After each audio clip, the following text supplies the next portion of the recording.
शव के दाह संस्कार में जा रहे लोगों का नाव पलटा, 3 की हुई मौत, दर्जनों लापता। यह घटना समस्तीपुर जिला के खानपुर ब्लॉक अंतर्गत बछौली गांव की है, जहां शुक्रवार को बूढ़ी गंडक नदी में एक नाव पलटने से 3 लोगों की मौत हो गई, जबकि 10 लोग लापता हैं। मिली जानकारी के अनुसार एक वृद्ध राम प्रवेश यादव का निधन हो गया था, जिसके बाद 1 दर्जन से अधिक लोग एक निजी नाव पर लाश के साथ सवार होकर नदी के किनारे एक टीला पर दाह संस्कार करने गए थे। हादसा तब हुई जब लोग दाह संस्कार कर लौट रहे थे। इसी दौरान नदी के ढाब में नाव अचानक पलट गई, जिसमें 3 लोगों की शव तत्काल निकाल लिया गया, जबकि 10 लोग खोज की जा रही है। हालांकि इस दौरान कुछ लोग तैरकर किनारे भी पहुंच गए। हादसा में मरने वाले में बछौली निवासी रामाधार राय का पुत्र चंद्रविंद कुमार राय, जिसकी उम्र 30 वर्ष है, तो वहीं संजय महतो का पुत्र अमन कुमार, जिसकी उम्र 15 वर्ष बताई जा रही है। इसके अलावा अनिल महतो का पुत्र रोहित कुमार, जिसकी उम्र 16 वर्ष है, इसकी पहचान की गई है। हादसे के बाद मुखिया सूरज नायक, पंच उमेश प्रसाद महतो, पूर्व सरपंच पशुपति गिरी, सामाजिक कार्यकर्ता त्रिपुरारी झा, विनोद कुमार महतो, वकील महतो आदि कई लोग वहां पहुंचे। तो वहीं मौके पर थाना अध्यक्ष दिल कुमार भारती भी सदल बल राहत कार्य में जुटे हुए दिखे। उधर हादसा से गांव में मातमी सन्नाटा छाया हुआ है। दुर्घटना में जो है सो 3 आदमी डेथ किए हैं। तो बॉडी को निकाला गया, जो जीवित है उनको हॉस्पिटल में इलाज हेतु भेजा गया है।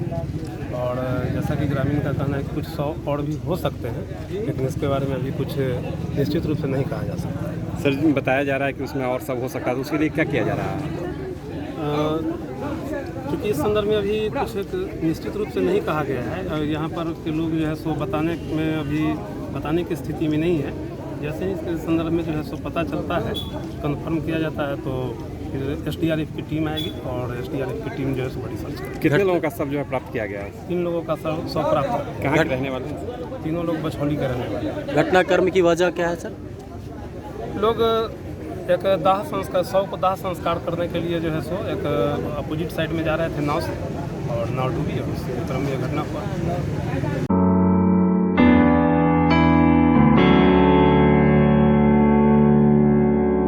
माधोपुर में स्कॉर्पियो की ठोकर से महिला की हुई मौत। सिमरी तारालाही पथ पर माधोपुर मंदिर के समीप अनियंत्रित स्कॉर्पियो की ठोकर से एक महिला की मौत गुरुवार की देर रात इलाज के दौरान DMCH में हो गई। मृतका की पहचान रामवीर भगत की पत्नी संजना देवी 55 वर्ष के रूप में की गई। महिला अपने घर के पास खड़ी थी। सिमरी से बनौली की ओर जा रहे उजले रंग के स्कॉर्पियो BR07 PB 5420 ने ठोकर मारकर लहूलुहान कर दिया। तेज रफ्तार के कारण स्कॉर्पियो अनियंत्रित होकर घटनास्थल से काफ़ी दूर सड़क किनारे गड्ढा में फंस गया।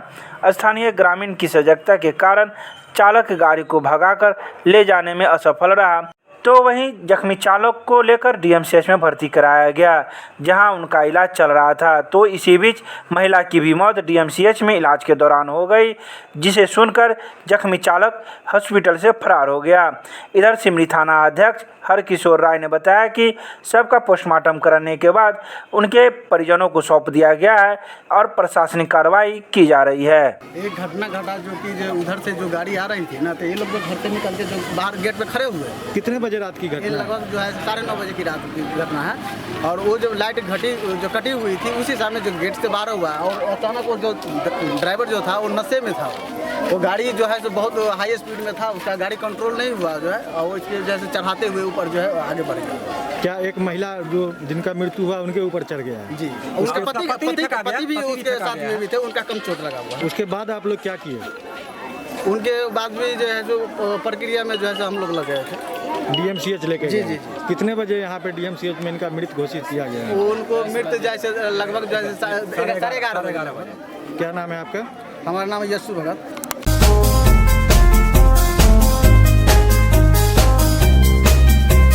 प्रखंड के कोठिया मंगरथू के बीच 2 जगहों पर टूटा नदी का सुरक्षा बांध। अधवारा समूह के बागमती नदी के पूर्वी बांध कोठिया मंगरथू के बीच आज सुबह यह टूटा है, जिसको लेकर कई लोगों की परेशानी बढ़ गई है। वहीं लोगों का कहना है कि अगर पानी का बहाव इसी तरीके से रहा तो कई गांवों में यह प्रवेश कर जाएगा और जलमग्न हो जाएगा।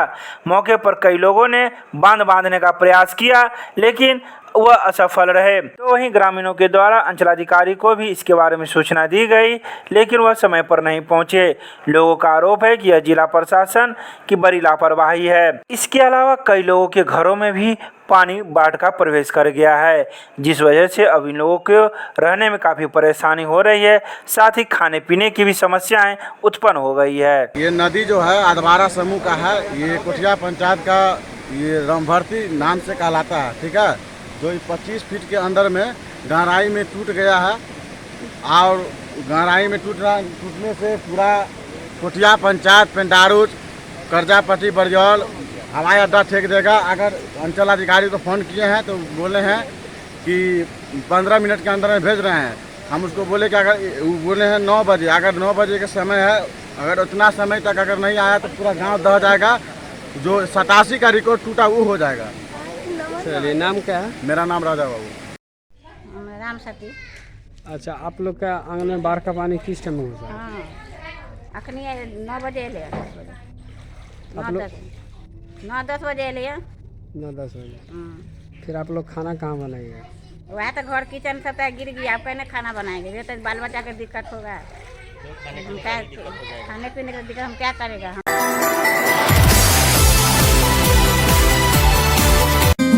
दरभंगा में अखिल भारतीय विद्यार्थी परिषद ने 9 जुलाई को अपना 73वां स्थापना दिवस मिथिला विश्वविद्यालय के वाणिज्य विभाग में मनाया। इस स्थापना दिवस का दीप प्रज्वलन कर कार्यक्रम की शुरुआत की।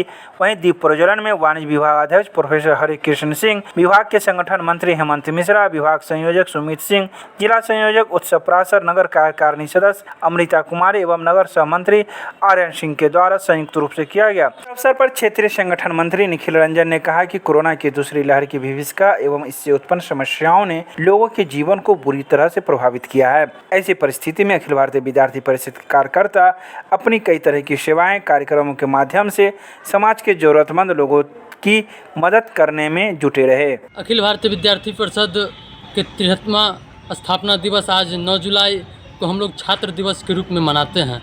अखिल भारतीय विद्यार्थी परिषद 1949 से लेकर अभी तक छात्र हित में बहुत सारे समाज हित में, राष्ट्र हित में कार्य कर रही है।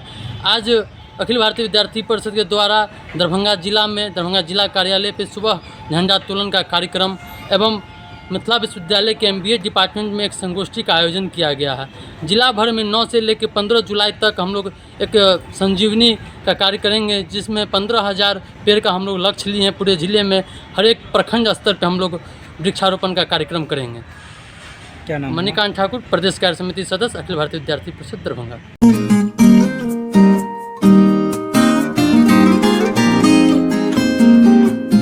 दरभंगा के मिथिला विश्वविद्यालय के नरगौना परिसर में बने 2 पार्क हुए बेकार। छात्र छात्राओं को नहीं मिला लाभ, अभी तक लटके हैं ताले। दोनों पार्क नगर विकास एवं आवास विभाग के द्वारा मुख्यमंत्री नगर विकास योजना अंतर्गत बनाई गई थी, लेकिन इस योजना का लाभ छात्र छात्राओं को नहीं मिला और विश्वविद्यालय दोनों पार्कों में ताला जरी हुई है। इस बारे में आयशा छात्र संगठन के राज्य सचिव संदीप चौधरी ने कहा कि इस विश्वविद्यालय में सिर्फ लूट खसोट की योजनाएं होती है, यहाँ कोई छात्र हित का काम नहीं होता है।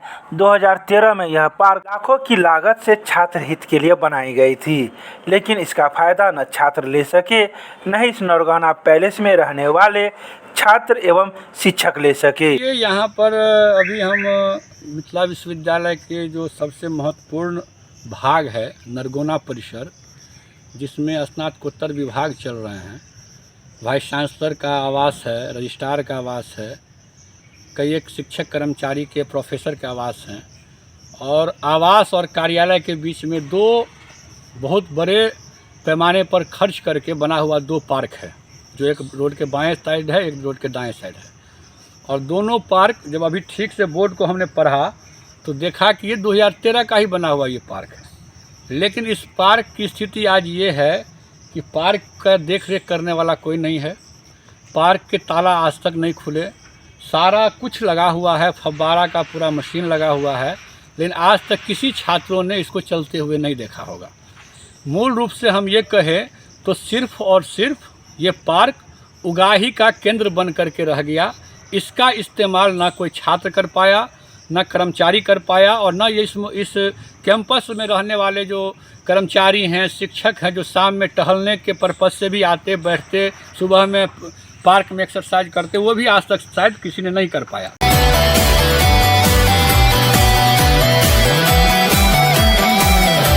दरभंगा के कर्पूरी चौक पर हिंदू जागरण मंच के द्वारा लव जिहाद को लेकर किया गया प्रदर्शन, कानून बनाने की मांग। 9 जुलाई को दरभंगा के कर्पूरी चौक पर हिंदू जागरण मंच के कार्यकर्ताओं के द्वारा लव जिहाद को लेकर प्रदर्शन किया गया। इस बारे में प्रांतीय उपाध्यक्ष ने कहा कि जो कांड कटिहार और भागलपुर में हुए हैं वह दरभंगा में नहीं हो, क्योंकि दरभंगा उसका हॉटस्पॉट बनते जा रहा है। हमारे बिहार में भी लव जिहाद को लेकर कानून बने, क्योंकि दूसरे राज्यों में कानून बन चुके हैं। इसको लेकर हम लोग जिलाधिकारी के माध्यम से ज्ञापन देंगे जो मुख्यमंत्री तक जाएगा। आज का ये कार्यक्रम हम लोगों का हिंदू जागरण मंच की तरफ से प्रतिकार मार्च का कार्यक्रम है, और ये पूरा उत्तर बिहार और दक्षिण बिहार में पूरा जिला में जो है जिला मुख्यालय पर कार्यक्रम करने का आज का योजना है। इसमें इस डीएम साहब के यहाँ एक ज्ञापन देना है, जिसमें जो लव जिहाद है एक्चुअली में उस घटना को देखते हुए जो कटिहार में घटना हुई है और भागलपुर में जो घटना हुई है और दरभंगा जो है इसका हॉट स्पॉट बनते जा रहा है, इस सबको देखते हुए डीएम के माध्यम से मुख्यमंत्री तक का हम लोगों का ये उद्देश्य है कि इसका लव जिहाद के खिलाफ एक कठोर कानून बनाने का प्रावधान किया जाए। इससे पहले जो है मध्य प्रदेश सरकार, उत्तर प्रदेश सरकार और गुजरात सरकार लव जिहाद पर कानून बना चुकी है, और मैं बिहार सरकार से भी निवेदन करता हूं और हम अपने ज्ञापन के माध्यम से मुख्यमंत्री तक अपनी आवाज़ पहुँचाना चाहते हैं कि जल्द से जल्द इस पर जो है सख्त कानून बनाया जाए। संजय सुमन, प्रांत उपाध्यक्ष, हिंदू जागरण मंच।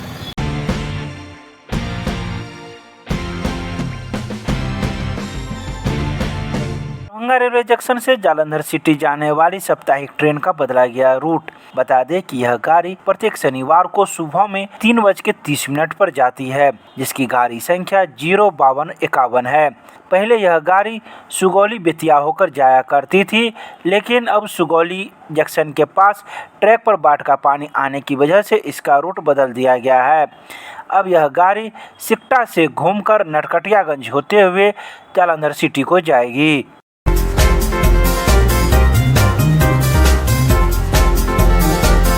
दरभंगा पहुंचे जन अधिकार छात्र परिषद के प्रदेश अध्यक्ष आजाद चांद। 9 जुलाई को अपने दरभंगा दौरे पर आजाद चांद पहुंचे, जहां उन्होंने संगठनात्मक मजबूती एवं संगठन विस्तार तथा छात्र नौजवानों की बदहाली को लेकर कई बातें कही। साथ ही उन्होंने जन अधिकार छात्र परिषद की बैठक स्थानीय कठलवाड़ी में रखी, जिसकी अध्यक्षता छात्र परिषद के विश्वविद्यालय अध्यक्ष कुणाल पांडे ने की। वहीं सर्वप्रथम जिला अध्यक्ष दीपक स्टार एवं विश्वविद्यालय कुणाल पांडे ने मिथिला की परंपरा के अनुसार पागमाला से आजाद चांद का स्वागत किया, जिसके बाद बिहार में सभी विश्वविद्यालयों की शैक्षणिक अराजकता, छात्रों का शोषण तथा संगठन मजबूती को लेकर व्यापक चर्चा की गई। आप देख रहे होंगे लॉकडाउन में जहां हॉस्पिटलों में, घरों में मौत का मातम छाया हुआ था, कोई ऐसा यहाँ पे परिवार और देश के अंदर कोई ऐसा व्यक्ति नहीं होगा जिसके परिचित के लोग मरे नहीं होंगे, माननीय पूर्व सांसद पप्पू यादव जी, जन अधिकार पार्टी के राष्ट्रीय अध्यक्ष, उस समय में अपनी जान को जोखिम में डालकर लोगों की मदद कर रहे थे।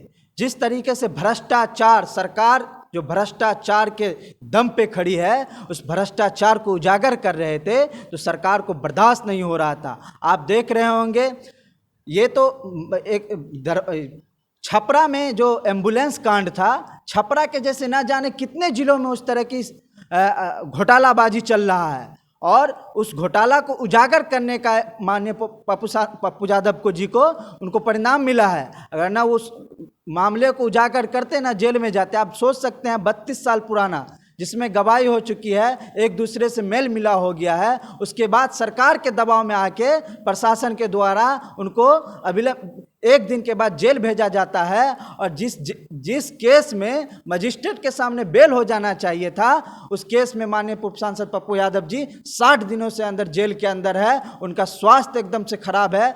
20 दिन पहले वो अपने पाँव का ऑपरेशन करा के आए थे, फिर भी लोगों की सेवा कर रहे थे। हम लोग जन अधिकार पार्टी जो है, पप्पू यादव जी जो है सेवा के नाम से जाने जाते हैं और देश में जहां भी सेवा का नाम आता है वहां पप्पू यादव जी का नाम आता है।